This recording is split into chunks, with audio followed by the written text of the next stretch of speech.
Mercredi 14 décembre, 9h30. Chaque hiver est nourri d'un même espoir. Celui d'ouvrir avec impatience ses volets le matin et de constater que de jolis flocons tombent. Ce matin, cet espoir a été à moitié rassasié. Car même si la chute des cristaux s'est très vite arrêtée, elle a quand même saupoudré de neige toute la campagne. Les oiseaux sont donc venus en nombre découvrir cette intrigante nouveauté. Les verdiers ont été les plus curieux et se sont très vite désintéressés de la mangeoire pour aller picorer le duvet neigeux.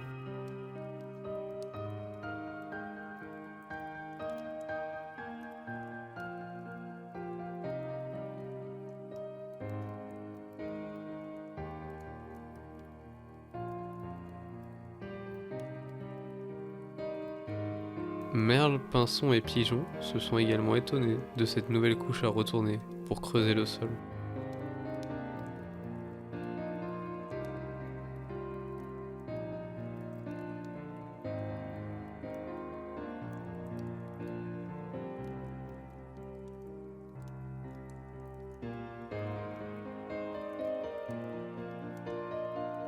Et c'est un euphémisme de dire que beaucoup d'oiseaux sont venus à la mangeoire aujourd'hui.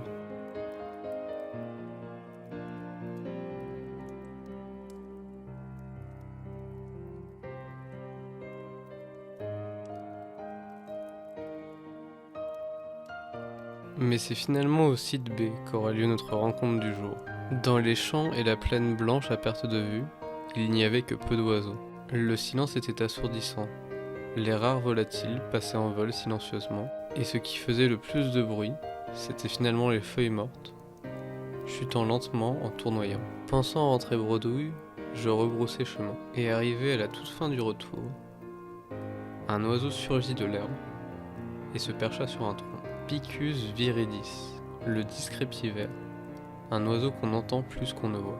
En effet, le pic-vert est plutôt prudent, car même s'il lui arrive de chercher des larves dans l'écorce des arbres comme les autres espèces de pics, c'est au sol qu'il se nourrit principalement, un endroit où il est particulièrement vulnérable. Le pic-vert adore en effet retourner la pelouse, pour y trouver larves, insectes, et surtout son mets favori, les fourmis. Chez le pic-vert, le chant a quasiment disparu.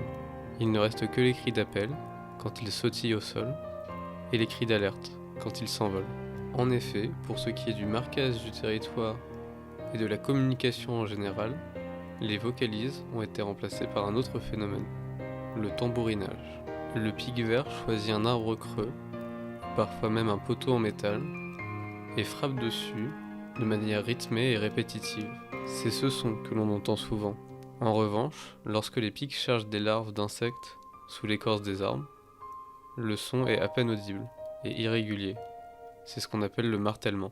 Entre tambourinage et martèlement, la tête du pic-vert encaisse donc des milliers de coups par jour à la belle saison.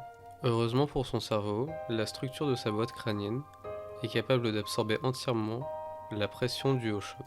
Hormis la contraction pic-vert parfois utilisée, et qui se rapporte bien à cet oiseau en particulier, tout est clair dans les noms du pic-vert, pour presque toutes les langues d'ailleurs, certaines se focalisant davantage sur les couleurs rouges ou jaunes, qu'il porte également fièrement, ou d'autres mettant en avant l'aspect commun et emblématique du pic-vert, sans doute l'une des espèces de pic la plus connue. Bon, il y avait tout de même quelques oiseaux au site B. Bruants, étourneaux et corbeaux. Ainsi qu'un groupe de pigeons en vol, alors que la luminosité commence à baisser. Il faudra attendre un peu pour continuer sur les traces des oiseaux, car il est déjà l'heure de rentrer au chaud et de se dire à demain.